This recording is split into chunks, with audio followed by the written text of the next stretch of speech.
You are listening to Season 2 of The Diary of a Wannabe Writer, the short and often daily podcast in which I chronicle my life and attempt to be a writer by writing daily. Sometimes.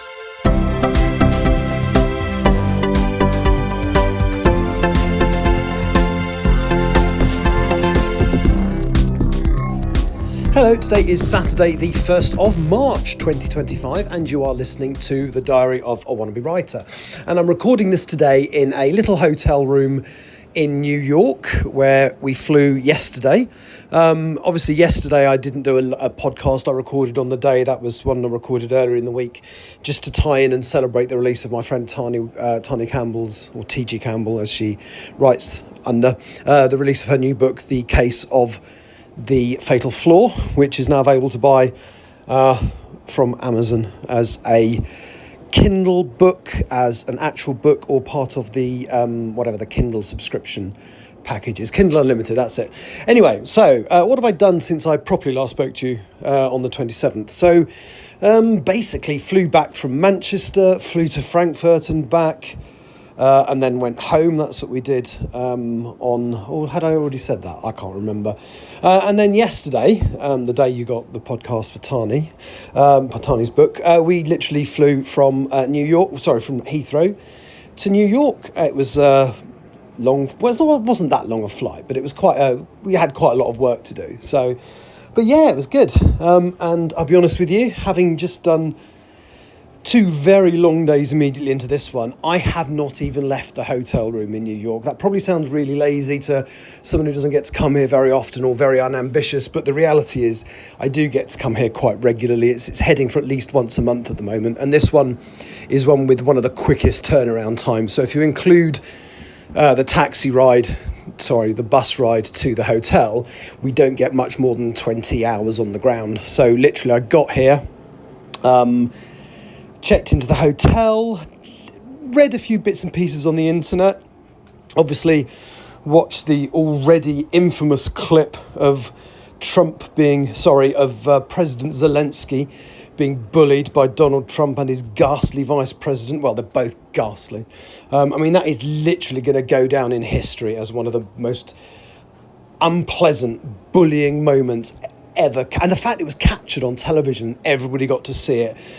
Trump and Vance are an absolute disgrace, and it is so nice to see other leaders around the world, particularly Europe, but not only limited to Europe, coming out in sort of defence of President Zelensky. I really hope, because I know Starmer has just had a bit of a coup sucking up to Trump, which is very easy to criticise, but I also understand why he did it, because it's necessary for the economy of the country potentially. But I would like to see him, and maybe he has because I haven't checked the news in the last few hours, I would like to see him saying something in support of Zelensky, because the way that man was treated, given everything he's gone through, I don't know, let's not get into that. It's just distressing and just underlines the fact that this world is absolutely effing nuts at the moment. Anyway, so I'm in my hotel room. It's 11, hang on, let me check the time. It's 11:25 in the morning here in New York time, but it's actually 4:25 in the afternoon, sort of UK time as I record this. So I did wake up and I listened to a radio drama, so I've got a bit of a backlog of the Big Finish audio dramas, not all Doctor Who actually. I've just listened to an adaptation of a 1980s TV series by an American guy called Kenneth Johnson called V.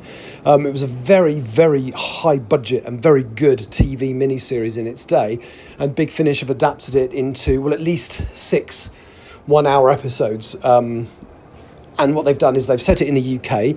It's not set at the same time as the American show. It's a rewrite of the American show. So most of the characters have either been recast or reimagined. And I was a little bit cynical. And I'll be honest, initially I was a bit disappointed because I thought, what's the point of retelling the story? How about finding out what was happening in the UK when the events were going on in America? But the problem with that is that the series everything was resolved by the American characters. So there'd be nothing really to happen. The end would be a bit, when the Americans sorted out the end, it would be rubbish. So I can kind of see what they did. And I have warmed to it. So what they've done is that some of the characters are the same people. You've still got Mike Donovan, and Juliet Parrish and all that lot. And some of them have been updated and changed into something more contemporary and relevant. And indeed, there's a few characters, because the original TV show had such a huge cast. It would have been quite difficult to adapt to radio. So some of the characters, like the ones, there was a family or a wife and husband who ran a chemical plant or something, they've been dropped because I think it would have been just a few characters too many. But there's some wonderful, the moment I realised I liked it, they were basically saying that, the visitors have, they're not using their own names, they've taken on names sort of relevant to the culture that they're visiting, and the lady who's in charge of operations in the UK has chosen the name Diana, and like one of the characters goes, blimey, that's a bit close to the knuckle, isn't it? Which is again an observation that the character was originally called Diana in the original TV show, but of course by calling her Diana and saying that she's the UK liaison and has chosen a name friendly to the UK people, gives it a whole new meaning and whole new dimension. And that's the moment I thought, wow, yes, there's some thought gone into this. So yes, I enjoyed that. And then after I listened to the last episode of that, because they've released one box set of 3 episodes, they're doing another 3 episodes later in the year, hopefully more beyond that if it's as good as what I've heard so far. I then sat in the hotel room and wrote the next 2,000 words of the final chapter of Empress of the Trees, and it was actually a nice moment. It's a scene where something, I'm not going to say exactly what it is, but it's a scene where something very nice happens to a few of my main characters, and it's unusual for me to write such pleasant stuff, but I'm also hoping the way I've written it, people will realise what's about to happen just before my main character does, because I'm hoping there's enough clues dropped in there, but if not, then it'll be a nice pleasant surprise. Anyway, so it's the first of the month. As I say, my targets that I've set myself this month are obviously to finish this first draft of Empress, to continue to send off any submissions after any rejections for Empress of the Trees.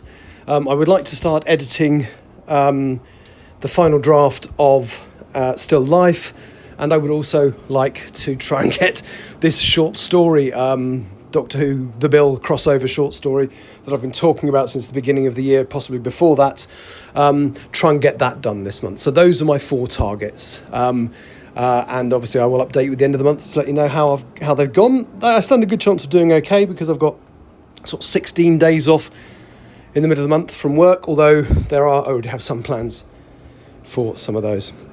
Anyway, that's me talking from New York. Next time you'll hear from me, I'll be back at home in the UK, which will be tomorrow. So thanks so much for listening. Take care, and I'll talk to you then. Bye-bye. You have been listening to The Diary of a Wannabe Writer. For more information about what I'm writing, go to linktr.ee/Richard Writes, capital R, capital W, where you can find details of my website and social media. I may see you there.